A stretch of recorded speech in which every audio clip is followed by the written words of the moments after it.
풀어줄게요. 일단 1번. 2차 방정식 너의 두 근이 알파, 베타에 대해서 다음과 같은 2차 함수가 이런 관계를 만족을 한대. 먼저 x제곱 마이너스 x 마이너스 5는 0.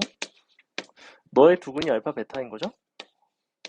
그 다음에 어떤 새로운 2차 함수, 최고차 한계수 1짜리 2차 함수에 대해서 우리가 fx가 이런 식을 만족을 한대요. 1 빼기 알파를 넣은 게 4 베타가 되고, 다시 1 빼기 베타를 넣은 게 4 알파가 되죠. 이런 식으로 이제 알파, 베타 간의 상호 간의 관계식이 주어진 경우에는 우리가 한쪽을 알파로 바꾸든 베타로 바꾸든 식을 좀 정리를 하실 필요가 있습니다. 일단은 알파, 베타의 관계를 보시면 둘의 합이 1이 된다는 게 보이죠. 그렇기 때문에 이 녀석만 활용을 하시면 너 안에 있는 식을 바꿀 수 있어요. 너를 베타로 바꿀 수 있고 너는 알파로 바꿀 수 있죠. 그러면 이제 눈에 좀 보일 겁니다. 각각이 이렇게 나와요.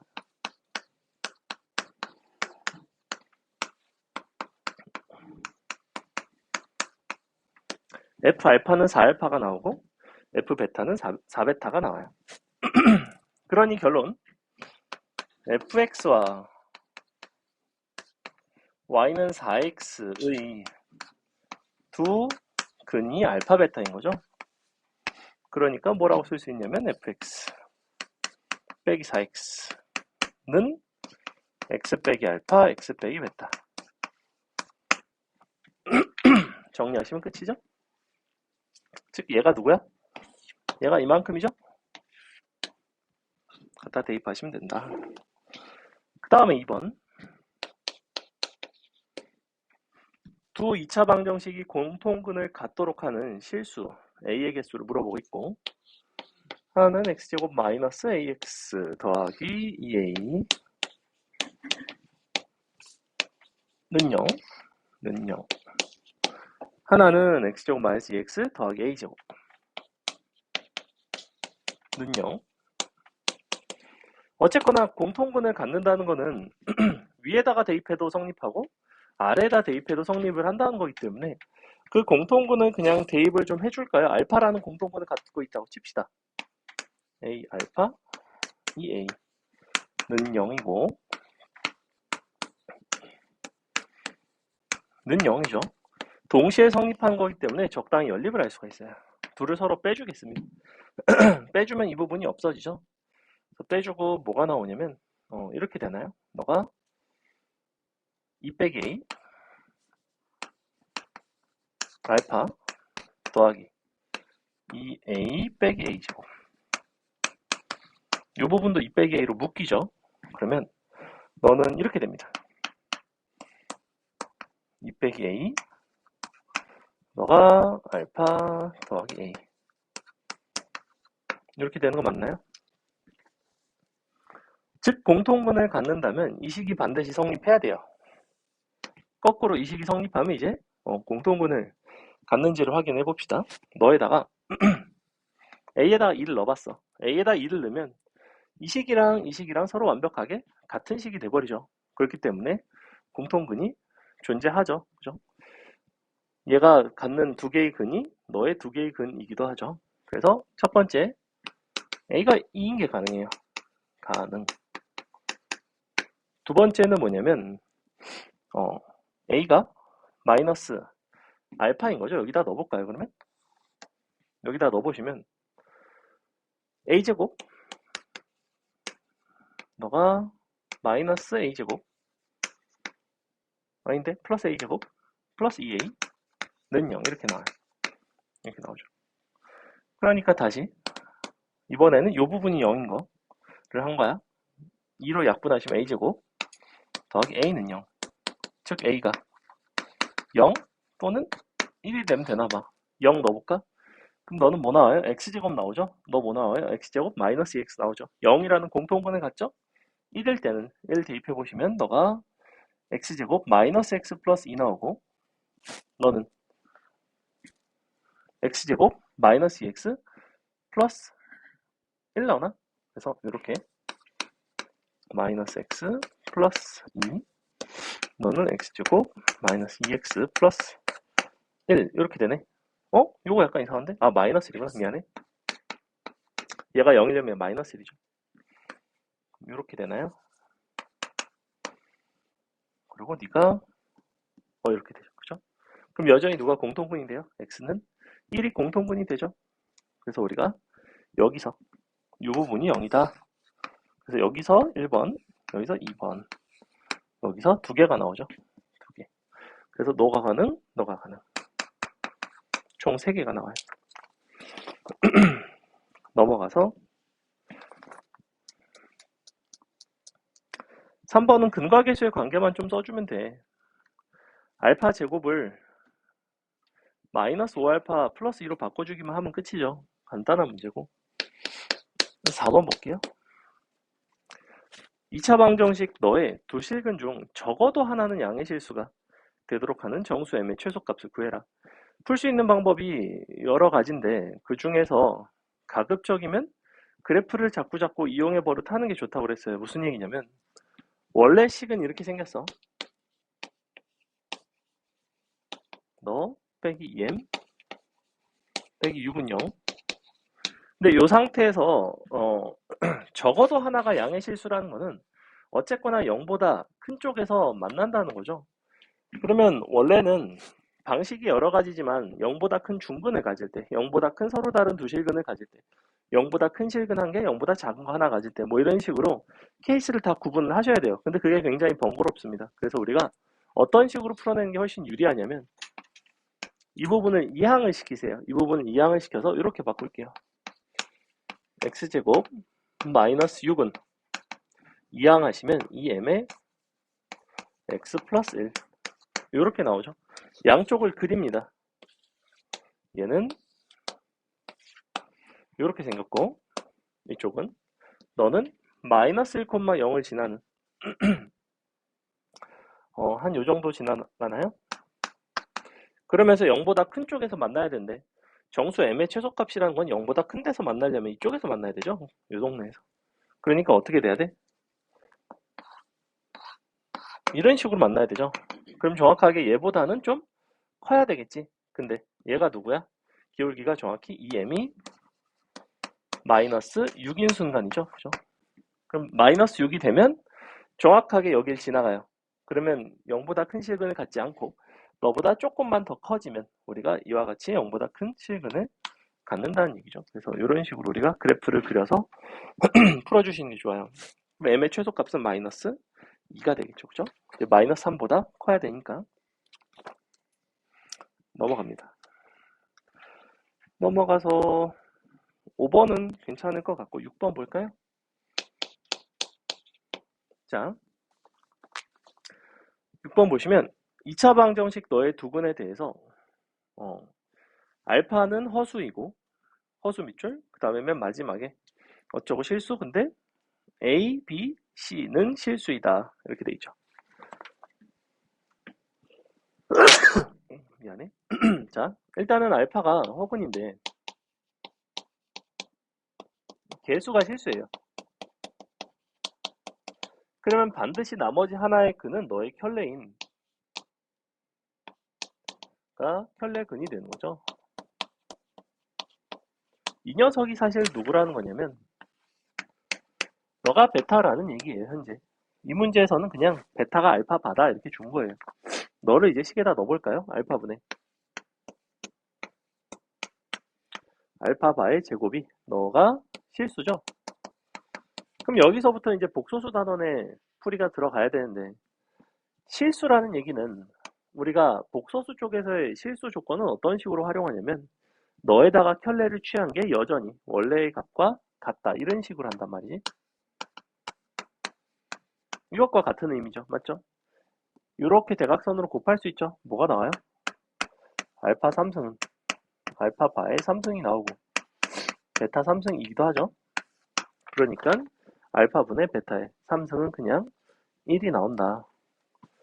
저거는 켤레근에 대한 이해, 그 다음에 복소수 쪽에서 실수 조건이 무엇을 의미하는지 실수 조건에 대한 해석 두 가지만 할 줄 아시면 된다. 됐죠? 그 다음에 7번 잘 하셨고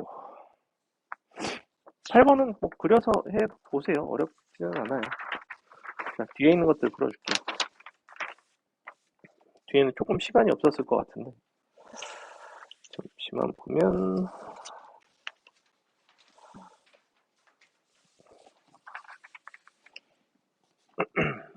자 9번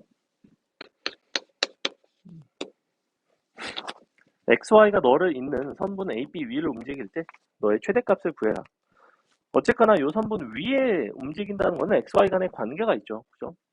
요 둘을 연결한 직선은 어떤 직선이냐면 Y는 기울기가 마이너스 2짜리 맞나요? 3 가면 마이너스 6 가죠? 마이너스 2x 더하기 3이 돼야 되나? 그럼 대입하면 딱 맞죠. 그죠?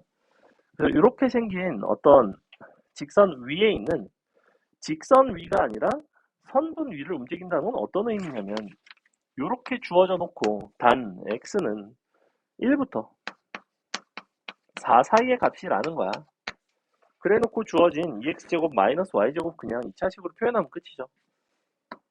그러니까 2x제곱 마이너스 y제곱인데 마이너스에 너 전체 제곱이죠? 마이너스 2x 플러스 3의 제곱 너의 최대를 보는 거죠. 어디서? 요 범위에서 할 수 있죠? 그 다음에 10번 자 1차 함수 너는 8,0을 지나면서 2차 함수 gx는 x는 0을 마침 또 축으로 한대. 근데 각각 만나는 좌표가 4랑 16 그랬을 때 절대값 fx 플러스 gx는 0의 모든 실근의 곱을 구해달래요. 일단 그림을 그려볼까? 대칭축이 여기 있고 그리고 이렇게 지나가고 있어요. 그랬을 때 너가 4 너가 10 여기래. 그럼 뭐부터 보셔야 되냐면 주어진 요 방정식의 형태가 뭘 의미하는지를 좀 보셔야 되는데 얘가 지금 fx이고 요 2차 함수가 gx죠. 문제에서 요구하는 거는 이거야. 절대값 fx 더하기 gx가 언제 0인가 이거를 식으로 풀어주셔도 되지만 일단은 관찰할 수 있는 그래프를 줬기 때문에 우리가 그래프를 이용하시는 편이 조금 더 수월해요. 그래서 어떻게 이용할 거냐면 너를 이항을 시켜서 이번에는 gx와 마이너스의 절대값 fx의 관계로 한번 보려고 이렇게 마이너스 절대값 fx라는 건 어떻게 생겼냐면 요 fx에다 절대값을 씌우고 뒤집은 거죠. 그죠? 원래 절대값을 씌우면 어떻게 되냐면 요렇게 있던 게 요렇게 올라간단 말이지. 마이너스 절대값 fx라는 거는 이쪽이 되겠다는 거예요. 맞죠? 이쪽이 마이너스 절대값 fx예요. 이거를 여기서 하면 돼. 즉 이렇게.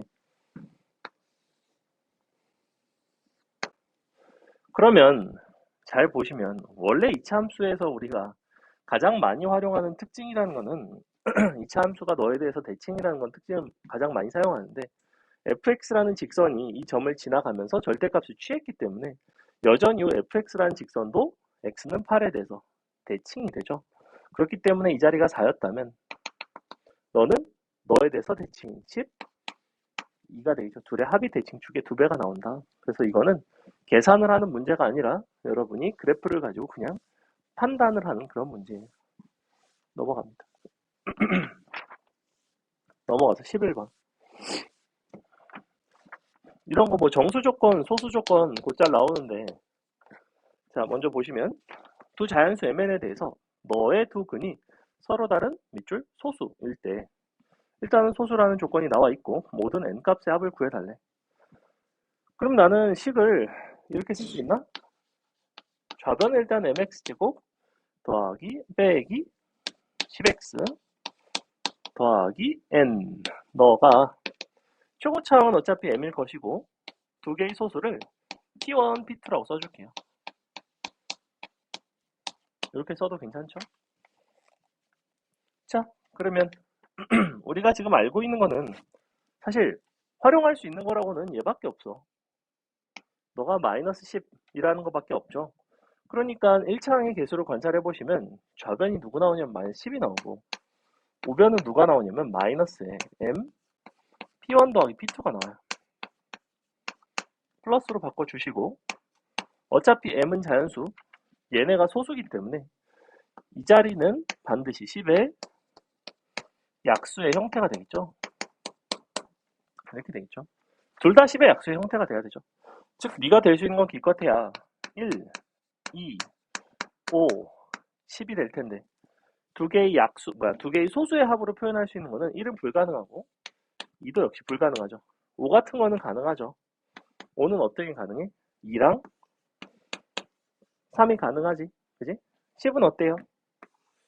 10은 2랑 8, 3이랑 7, 5랑 5. 근데 서로 다른 두 개의 소수이기 때문에 5랑 5는 안 돼요. 그래서 이렇게 2, 3, 3, 7 같은 게 가능하다.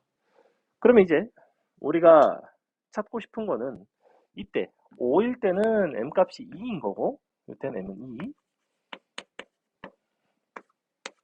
10일 때는 m이 1인 거죠. 그럼 갖다가 식 다시 넣어볼까? 자, 요때 너 뭐 나오냐면 2, x 빼기 2, x 빼기 3 이렇게 나오죠. 너 곱한 게 n지 n은 10이 나와요. 이때는 다시 이번엔 m이 1이고 3이고 7일 때 그럼 너가 1 위에다 쓸까? 1, 3, 7 다시 너 곱한 게 n이죠. 그러니까 이번에는 21이 나오죠. 둘의 합은 33이 된다. 넘어갑니다. 12번 12번 되게 사실은 중요한 유형 중에 하나이고 여러분이 이제 근해 분리를 잘 다루셔야 하는데 12번이랑 아까 했던 그래프 그려서 풀었던 4번 같은 거 굉장히 대표적인 근해 분리 문제들이죠. 자, 2차 방정식 너의 두 근이 모두 2보다 작고 2차 방정식 너의 두 근 사이에 정확하게 2가 있도록 하는 실수 K값의 범위를 구해달래요. 일단은 뭘 보셔야 되냐면 요 x제곱 마이너스 2x 플러스 k는 0이랑 플러스 2구나. 그 다음에 x제곱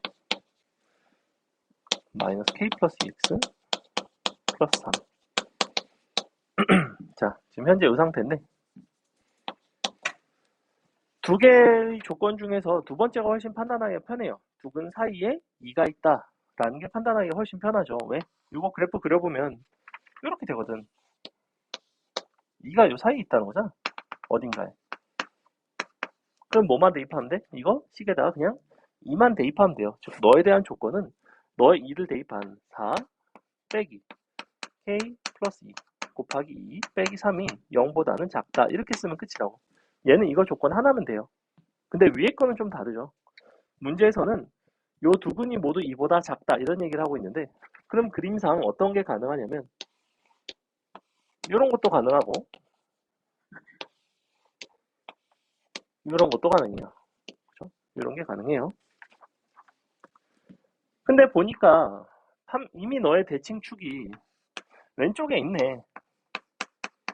이 문제가 언제 어려워지냐면 대칭축의 위치가 애매할 때 어려워져요, 사실은. 근데 대칭축의 위치가 애매하지 않죠. 대칭축은 누가 봐도 왼쪽에 있고. 그러면 우리가 판별식만 0보다 커나 같고 2를 대입한 함수값이 0보다 크면 되죠. 2 대입하면 4 빼기 4 더하기 k 플러스 2니까 k 플러스가 0보다 크고 판별식은 뭐 계산하면 나오겠죠. 1 빼기 k 빼기 2 커나 같다 0 이렇게. 그래서 만족해야 되는 건 이렇게 하나, 둘, 세 개 동시에 만족하는 답이 이제 3번이 된다. 그래서 요 위에 있는 거를 그래프를 그려서 해결을 해버릇 하는 것도 나는 좋다고 생각해.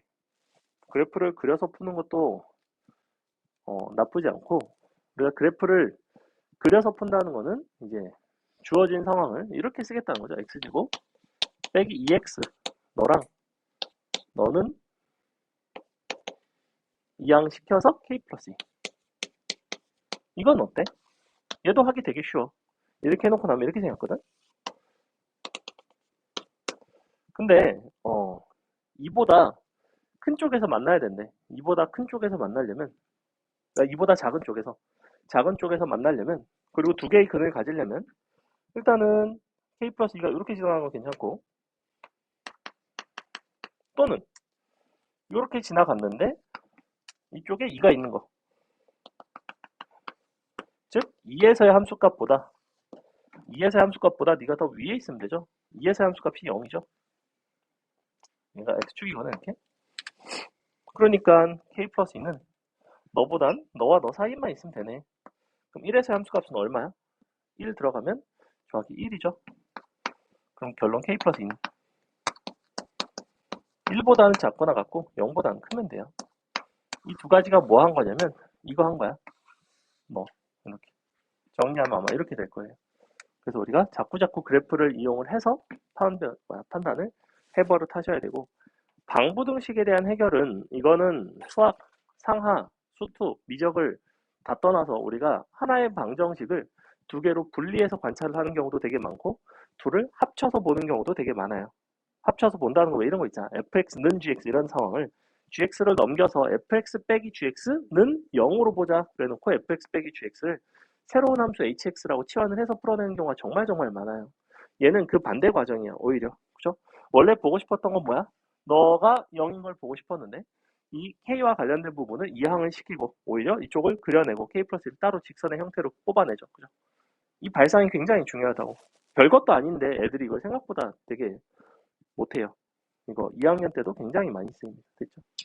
자, 여기까지 하고